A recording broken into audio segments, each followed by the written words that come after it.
I can't believe that we can have the necessary passion for the whole world and actually accomplish something in this same way when we work here as a community, even to the whole state. We become a community.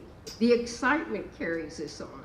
We have friendships now 50 years later that are still going strong because we slept in the governor's office together and we picketed all over the city together. And passion is what we need. I don't think you can be as passionate about every poor person in the whole world. Realistically, I think we have to get together here, now, these schools, our kids, and we can do it. Thank you very much. Thank you so much. I stand on the shoulders of my ancestors and elders, walk on paths created by their blood, sweat, and tears, speaking rivers, forming oceans, as their legacies flow through my veins.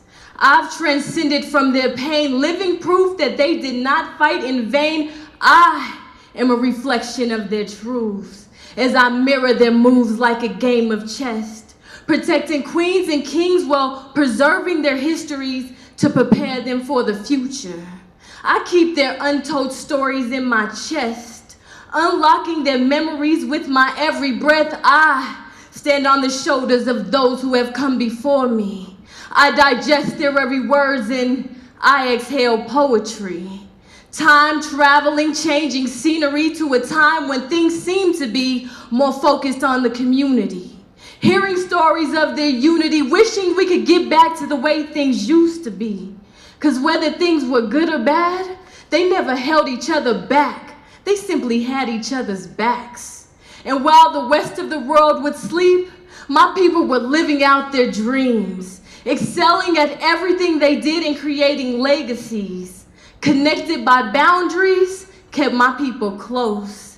That's why I stand on the shoulders of my ancestors and elders, memorizing their messages, grasping onto their values, and understanding their lessons. Speaking rivers, forming oceans, and being thankful for their blessings.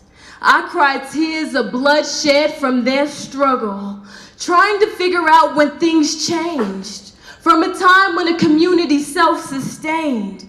Was it desegregation, integration, the birth of a nation? Did they intend to destroy the future generations? Was it the welfare system that assisted the eviction of the fathers from the home? Or drugs planted in poor places producing pushers and patients feeding for medication? From a time when a village raised a child, making it impossible to stray, when all the adults in the community united to show the children the way. Now we stand in denial as our history is being washed away. We are left with blank canvases and few artists left to create, and we are flooded with negativity.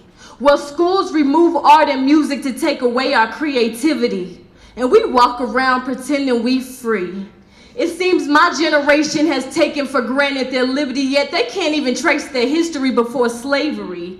Never truly understanding how we came to be, so we fail to pay homage to our ancestors and elders. And if we don't look back, how do we expect to move past it? We cross lines when they weren't allowed to cross streets. We talk ignorant when they weren't allowed to speak.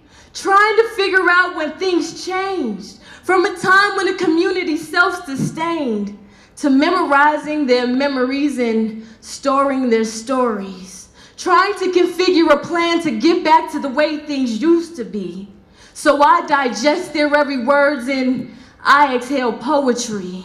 My ancestors flow through me as I speak rivers, forming oceans, while standing on the shoulders of those who have come before me. Thank you.